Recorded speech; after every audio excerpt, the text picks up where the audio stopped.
Hey, good evening. It's Kathy Beatty with Divorce Support Anonymous. Thank you for joining me this evening.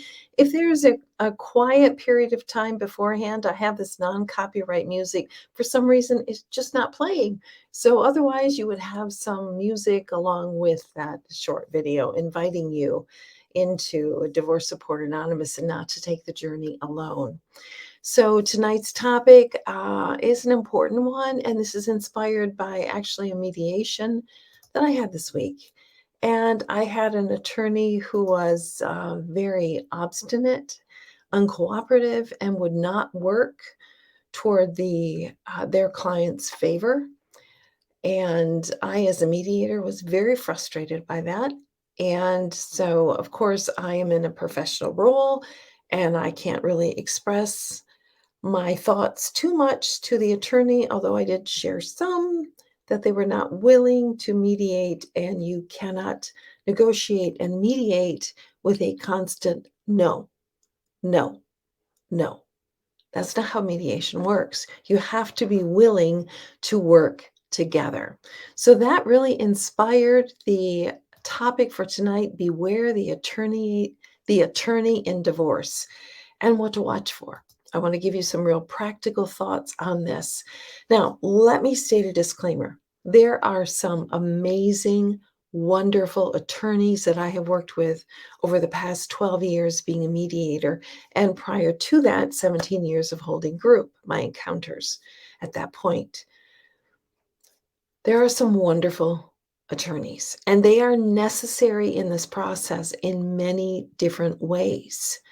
And so I don't want to condemn the whole bunch because of a few, but those few can just create a lot of damage to you as a client and to the relationship, especially if you have children in your marriage. You're going to have to cooperate with that other spouse if you have minor children or even grown children through marriages, funerals, and all those life events.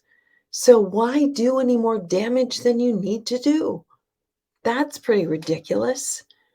So let me just show a couple of slides here. First of all, this is my statement. My work is to guide people through the trauma of divorce with the least amount of damage, emotionally, financially, physically, and spiritually. Let's stop the hemorrhaging. Enough damage has been done, enough destruction. Why add fuel to the fire, and why hurt each other financially? More than is absolutely necessary. So let me also show you my workbook, which you've seen me present this before if you've been with me at all. But I feel it is just such an important tool for you to have. Seeing your attorney for the first time, a preparation and mediation guide. It's a free, no cost. I will send it to you. I need your email address because it's too large to send through Messenger or text or any other way. I will need your email address. Get this book. It is going to help you tremendously as you go through this process. So what do you watch out for? How do you beware the attorney in divorce? Now, let's understand something. First of all, your state of mind. You, chances are, have never been in this world before, this legal world of divorce. Maybe it's your second time, even still. You're still disoriented from the emotional reeling and all of the dynamics that are going on personally and emotionally with this with this individual. So you are not in your strongest state of mind. Let's admit that first and foremost. So you're not thinking all that clearly. You don't have your best business sense. You're not aware of the marketing and the dynamics of some attorneys who, when you go into their office and you are broken down and hurting, and they say, well, we're going to fight this. We're going to take this to the court. And all of a sudden it's like, oh, this person is on my side. They're going to be my hero. They're going to defend me. Well, maybe that's true. In some cases, that is absolutely true.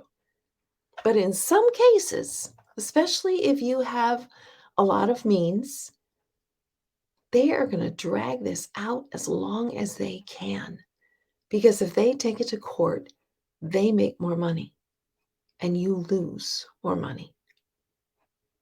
So it is something that you have to be careful of. How do you know if your attorney is acting appropriately? Let's go through some questions to ask. Is he or she more aggressive than necessary? Are they wanting to fight from the start? Are they wanting to go after and go to court and do all they can do to serve justice? And they're just so aggressive and they just want to fight. They're in this constant fight mode. That's a red flag. That's a red flag. There are many things in divorce that you can settle without aggression, that you can go into a mediation. And quite frankly, you can do it without attorneys. You can go into mediation and resolve some of these issues. So if they are first and foremost aggressive, you need to ask the question, why? Why are they so motivated to fight here? Well, again, if you have a lot of money, they may be willing to fight because they want to take you to court and stretch this out as long as possible. So you have to pay. It's so wrong. It's so wrong, but it happens all the time. And another point, does he or she insist on taking this to court? We're going to go to court. The judge is going to side on us. Well, quite frankly, you don't know how the judge is going to side. You don't know. They may have past experience, but you don't know. The judge is human. The judge is human. And I don't know where you're at on his docket, but if you come up, he's going to review these documents, unless you're going into a trial, which heaven forbid you're doing that. Now we're talking a lot of money. But he's going to review these documents and he's going to make a decision about your life. If they're insisting on taking this to court, that's a red flag. You have to truly understand why it is that he or she is so insistent on taking this to court. Again, are they too aggressive? Can some of these things, if not all of these things, be worked out in mediation? And on the other extreme, is he or she too willing to give in too much? Maybe they're willing to give in too much because you don't have a lot of money, and so you're not worth their time. Are they saying, just let them have all? Just, I could see this, just let them have all. Or is it improportionate in what he or she tells you to give into? There's a red flag there for you to pay attention to. And here's another one. Does he or she know what is worth fighting for and can prioritize? There are some things that are worth fighting for. Your children? Absolutely. No doubt about it.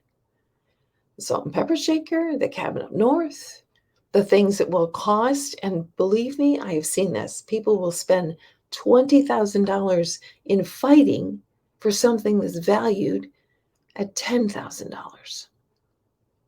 So can your attorney prioritize what's really worth fighting for here? Or are they just wanting to fight and drag it out or give up and surrender because you don't have much to deal with, to work with? Another red flag. Does he or she spend a lot of time listening to your emotional story? Now, they may seem incredibly compassionate to you, but let me share with you and inform you that they are not your friend and they are not your therapist. They are your attorney. And at $450 an hour, I will be your friend. I will listen to your story. I'll listen to every single detail of what you have to tell me. So remember, your attorney is your attorney. Find a safe spot to give your emotional story. That may be a therapist, that may be a divorce coach, that may be in a support group, but it is not with your attorney. Yes, they need to know some of the facts, but they are not your friend and not your therapist. I cannot emphasize that enough. because so many people make that mistake. Keep in mind, attorneys are incredible marketers. That's what they are. They're incredible marketers. And they are going to lure you in and spend as much time with you as they can to be paid as much as they can. Now, again, I'm not saying this about all attorneys. I know some incredible attorneys who would fight for you with total integrity, and I have seen them. I have watched them and how they behave, how they defend, and they stand up for their client. And they're not taking their life savings and doing it. But you do have to watch out for the bad few. I hope that's of help. Because again, this is a world you've never been in before. So how would you know what to expect? You can't. There is so much to know. And you want an ally as you're going through divorce. You need an ally as you're going through divorce. But just make sure it's the right one. The one who really has your best interest at heart. And the one who has the integrity to do the service in which you are paying them for. Okay, just a few verses. I've got to stick in some verses because that's where the rubber really meets the road. Isaiah 61:8. I, the Lord, love justice. I hate robbery and dishonesty. I'm so grateful that that is who God is, that he loves justice and he hates dishonesty. Oh, let's see. I've got a bunch of them here. This is one of my favorites. He has told you what is good. And what does the Lord require of you but to do justice, to love kindness, and to walk humbly with your God? Micah 6:8. Friend, you can do that even going through divorce. You really can.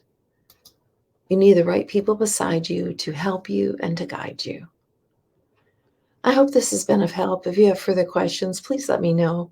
My first hour of discussion and consult is at no charge. If you want to hire me as a divorce coach and go further, we can do that. Or join my support group, which is incredibly inexpensive. Or hire me as a mediator. I can do those services as well. But don't go through this alone. This is Kathy Beatty with Divorce Support Anonymous, walking with you every step of the way through the trauma of divorce and after. Have a good night.